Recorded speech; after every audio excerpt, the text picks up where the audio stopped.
이 시간 하나님께서 우리에게 주실 말씀은 예레미야 51장 50절에서 53절 말씀입니다.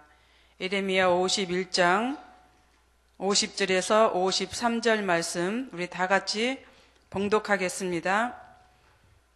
칼을 피한 자들이여 멈추지 말고 걸어가라. 먼 곳에서 여호와를 생각하며 예루살렘을 너희 마음에 두라. 외국인이 여호와의 거룩한 성전에 들어가므로 우리가 책망을 들으며 수치를 당하여 모욕이 우리 얼굴을 덮었느니라. 보라, 날이 이르리니 내가 그 우상들을 벌할 것이라. 부상자들이 그 땅에서 한숨을 지으리라. 여호와의 말씀이니라. 가령 바벨론이 하늘까지 솟아오른다 하자 높은 곳에 있는 피난처를 요새로 삼더라도 멸망시킬 자가 내게로부터 그들에게 임하리라. 여호와의 말씀이니라. 아멘.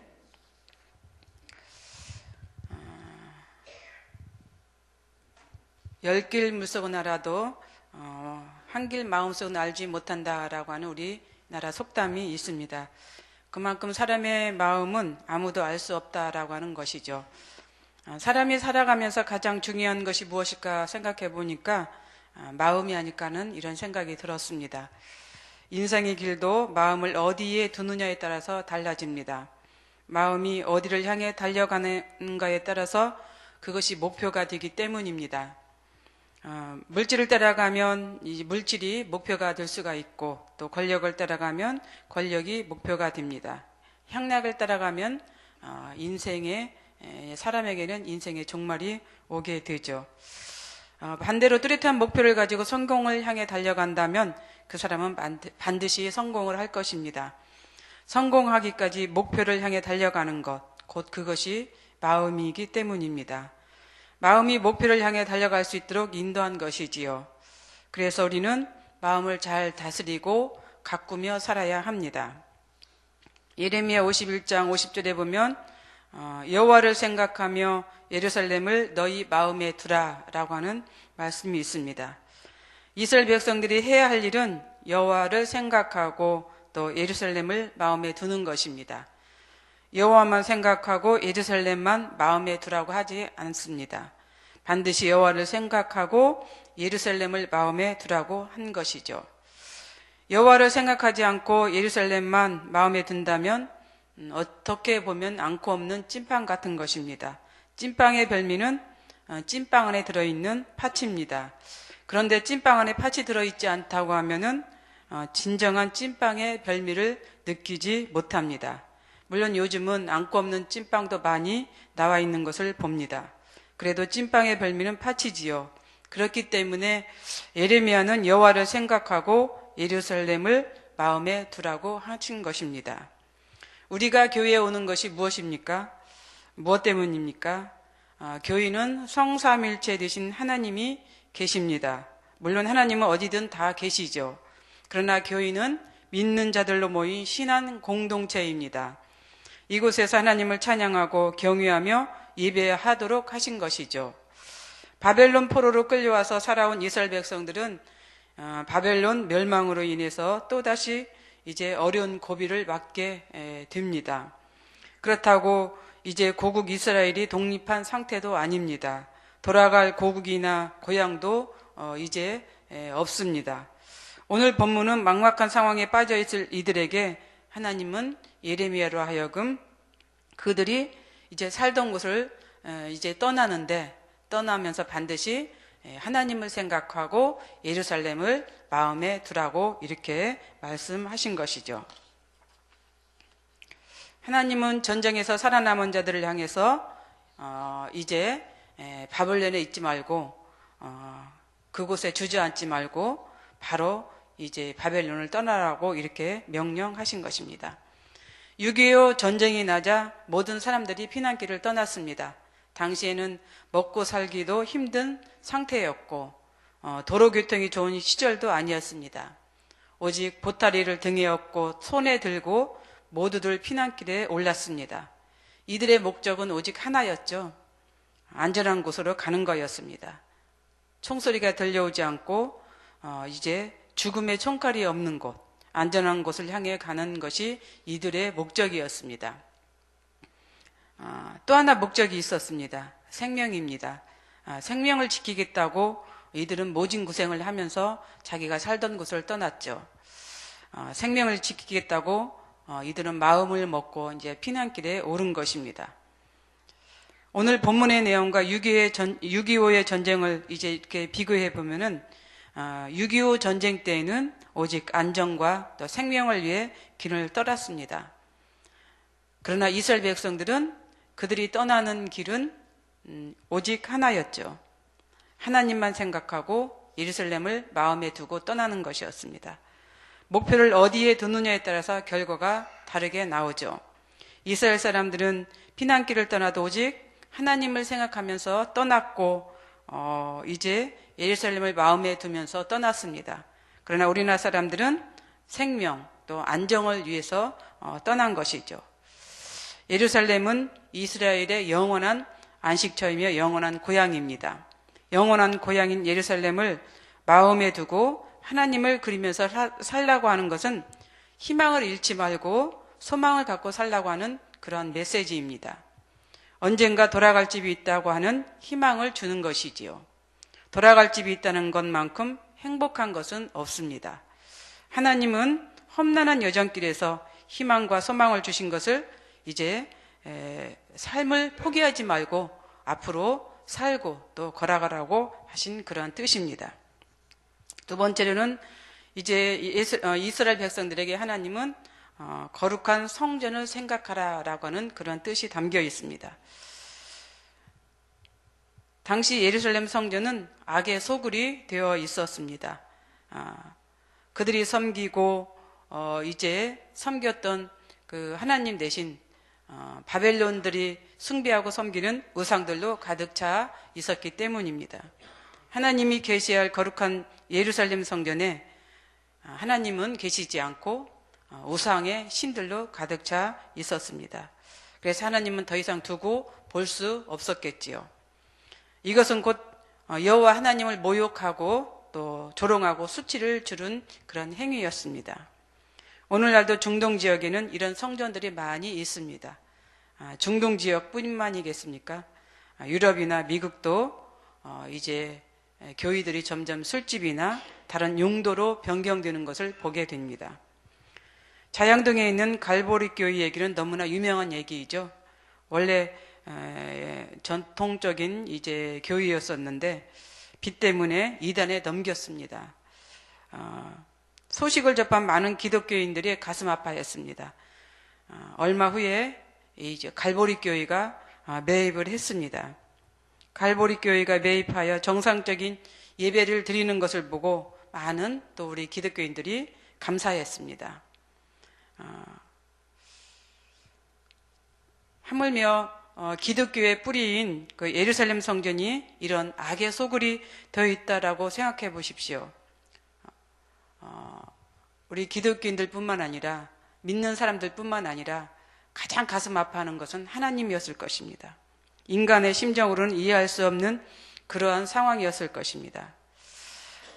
52절에 보니까 보라 날이 이르리니 내가 그 우상들을 벌할 것이라. 목요일 새벽에 제가 바벨론의 신과 또 우상에 대해서 이야기를 했습니다. 바벨론에는 가장 대표적인 4개의 신과 무수히 많은 우상들이 바벨론을 지배하고 있었습니다. 예루살렘 성전에 대해서 이들은 아마 소문을 들었을 것입니다. 예루살렘 성전이 크고 웅장하고 아름답다라고 하는 이런 소식을 들었을 것입니다. 그래서 바벨론 사람들은 그 예루살렘 성전에 많은 그 의미를 가지고 바라보았을 것입니다. 예루살렘이 멸망하던 날 이들은 아마도 예루살렘 성전부터 점령을 했을 것입니다. 이스라엘의 중심이고 또 유대인들의 삶의 중심이었기 때문입니다. 그래서 예루살렘을 장악하고 성전을 점령하면서 이들은 완전히 이제 이스라엘을 장악했다라고 이렇게 믿었을 것입니다. 그래서 이들은 그곳에다가 자기들이 믿는 이제 신들을 갖다 놓았을 것입니다. 이러한 것들이 하나님을 모욕하고 조롱하고 수치를 주는 행위였습니다. 하나님은 바벨론 멸망을 이제 계획하셨습니다. 그리고 그 일을 실행하고자 마음을 먹습니다. 24절에 보면은 51장 24절에 보면은 너희 눈앞에 그들이 시온에서 모든 악을 행한 대로 내가 바벨론과 갈대아 모든 주민들에게 갚으리라 라고 하는 말씀이 있습니다. 제일 먼저 하나님께서 하실 일은 이스라엘 백성들을 이제 바벨론에서 끄집어내는 것이었죠. 왜냐하면 전쟁이 나면은 이스라엘 백성들이 죽기 때문에 그렇습니다. 그래서 하나님은 이스라엘 백성들을 나오도록 이렇게 말씀하신 것입니다. 그리고 두 번째로 하나님을 모욕하고 수치스럽게 한 이들을 이제 벌한다라고 하는 이 계획을 세웁니다. 이스라엘에게 하신 그대로 하나님은 바벨론 사람들에게 그대로 하겠다고 한 말씀이죠. 그들이 행한 악한 일은 무엇입니까? 그들은 이스라엘을 멸망시켰고 또 백성들을 포로로 잡아갔고 또 학살하고 죽이고 이스라엘 나라를 이제 황폐케 했습니다. 무엇보다도 하나님을 섬기지 못하도록 했고 하나님을 떠나 살도록 했습니다. 이것이 바벨론이 이스라엘 백성들에게 하는 이제 행위였습니다. 물론 이렇게 된 원인은 이스라엘 사람들에게도 있습니다. 그들이 하나님께 불순종했기 때문이죠. 그래서 그래도 하나님은 이스라엘을 사랑하셔서 다시금 은혜를 베풀고자 이렇게 마음을 먹은 것입니다. 하나님은 이스라엘이 당한 만큼 이제 바벨론에게도 그대로 이제 행하신다라고 24절에서 말씀했습니다. 세 번째로 우리는 늘 마음을 이제 하나님께 두어야 되고 또 성전을 사랑해야 됩니다. 다니엘서 6장 10절에 보면은 다니엘이 이 조서에 도장이 찍힌 것을 알고도 자기 집에 돌아가서는 윗방에 올라 예루살렘으로 향한 창문을 열고 전에 하던 대로 하루 3번씩 무릎을 꿇고 기도하며 그의 하나님께 감사하였더라. 주전 586년 예루살렘이 이제 멸망을 합니다. 이때 다니엘은 세 친구와 함께 바벨론 포로로 끌려가죠. 이때만 해도 바벨론은 아주 크고 강대한 그러한 나라였습니다. 그러나 점차 세력이 약해져서 바벨론도 주전 539년에 이제 바사에게 멸망을 당합니다. 다리오 왕이 이제 바사가 바벨론을 이제 그 점령을 한 후에 다리오 왕이 왕으로 등극을 하게 됩니다.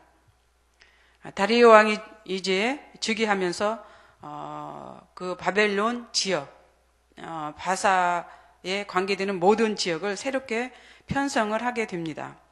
그러면서 이제 전국을 다스리는 총리 3명을 둡니다. 그중 다니엘이 이제 선임 총리였습니다. 포로 출신인 다니엘이 총리가 되고 또 선임이 되자 주변에서는 이제 다니엘을 시기와 질투의 대상으로 이제 보게 됩니다. 그러면서 다니엘을 죽이려고 묘책을 세우죠. 그 묘책이 이제 다리오 왕을 신격화하는 것이었습니다. 그러나 다니엘은 그러한 것에 굴하지 않고 기존 방식대로 늘 이제 기도 생활을 합니다. 이것을 기회로 여긴 방백들은 다리오 왕에게 고자질을 했고 이제 다니엘은 사자굴에 던져넣는 이런 상황이 발생하게 되죠. 그러나 다니엘은 어떤 상황이든지 하나님을 향한 마음이 변하지 않았습니다. 다니엘 6장 10절에 다시 한번 보십시오. 자기 집에 돌아가서는 다니엘이 윗방에 올라가 예루살렘을 향한 창문을 열고 전에 하던 대로 하루 3번 무릎을 꿇고 기도하며 하나님께 감사하였더라. 어떤 상황이든지 간에 다니엘은 하나님께 이제 최선을 다한 것을 볼 수가 있는 것이죠. 하루 3번씩 성전을 향해 무릎을 꿇고 기도하는 일은 쉬운 일은 아닙니다. 더구나 공직에 있는 다니엘로서는 더욱 그러했을 것입니다. 그럼에도 다니엘은 성전을 향해 늘 기도했어요. 그리고 감사하는 생활을 잊지 않았습니다. 다니엘의 마음은 늘 여호와 하나님께로 향했고 예루살렘 성전을 향한 것입니다. 비록 포로 생활 중이고 바벨론에서 관리직을 맡아 일을 하지만 마음과 몸은 예루살렘을 향하고 성전을 향했다고 하는 이 사실입니다. 오직 다니엘의 마음은 하나였습니다. 오늘날 이슬람을 믿는 국가는 중동을 중심으로 아프리카와 세계 여러 지역으로 이제 분포가 확산되고 있습니다. 그래서 12억이란 인구가 이슬람교를 믿는다고 합니다. 엄청난 폭발력으로 오늘날 참 많은 사람들이 이제 이렇게 많아지고 있습니다. 그런데 이들은 하루 5번 메카를 향해 절을 하며 기도 생활을 합니다. 아무리 바쁘고 급한 일이 있어도 이들은 아주 철두철미하게 기도 시간을 지킵니다. 우리가 보면 형식에 얽매인다고 생각할 수가 있습니다. 그런데 저는 이런 그 상황을 보면서 물론 형식에 얽매이는 것은 좋지 못하지만 하루에 5번 절을 하며 기도하는 그들의 그 생활, 정성, 그 정성만은 우리도 본받아야 하지 않을까 하는 이런 생각을 갖습니다. 여러분들은 어떠십니까? 하나님께 늘 마음을 두십니까? 또 우리가 섬기고 사랑하는 성전에 마음을 두십니까? 우리가 어디로 향하고 있느냐에 따라서 우리의 신앙의 모습이 나타날 줄로 믿습니다. 하나님은 우리의 피난처이시고 성전은 우리의 마음의 고향입니다. 우리가 기대하고 의지하고 싶을 때 그러한 곳이 이제 성전이고 하나님이시죠. 우리는 늘 하나님께 마음을 두시기를 바랍니다. 우리의 마음이 성전에 머물기를 바랍니다. 그곳은 소망과 희망이 있는 곳이죠. 우리 모두는 우리의 교회, 우리 성락성결교회에 마음을 두는 우리 성도들이 되었으면 좋겠습니다. 기도하겠습니다. 사랑과 은혜가 충만하신 하나님 참 감사합니다. 오늘 우리에게 주신 말씀 다시 한번 우리 마음에 생각하면서 하나님께서 우리들에게 마음을 성전에 두고 또 하나님을 생각하라고 하는 이 말씀을 다시 한번 마음속으로 깊이 새겨봅니다. 늘 생각하면서 살아갈 수 있는 우리가 되게 하여 주시옵소서. 하나님의 집, 성전인 늘 성전을 우리 마음에 품고 살아가며 또 사랑하고 좋아하는 그러한 마음으로 살아갈 수 있는 저희들이 되기를 원합니다. 그래서 우리가 힘들고 지칠 때 또 하나님을 의지하고 기대하고 싶을 때 하나님의 전에 와서 하나님과 함께하는 그러한 생활이 되게 하여 주시옵소서. 늘 하루의 삶이 하나님을 생각하고 우리의 성전을 생각하는 그러한 삶으로 이어질 수 있도록 축복하시기를 간절히 기도하고 나오며 예수님의 이름으로 기도드리옵나이다. 아멘. 공동기도문 봉사입니다. 우리에게 서로 사랑하는 마음을 더욱 부어 주옵소서. 교회 안에 작은 교회들을 넉넉하게 축복하옵소서.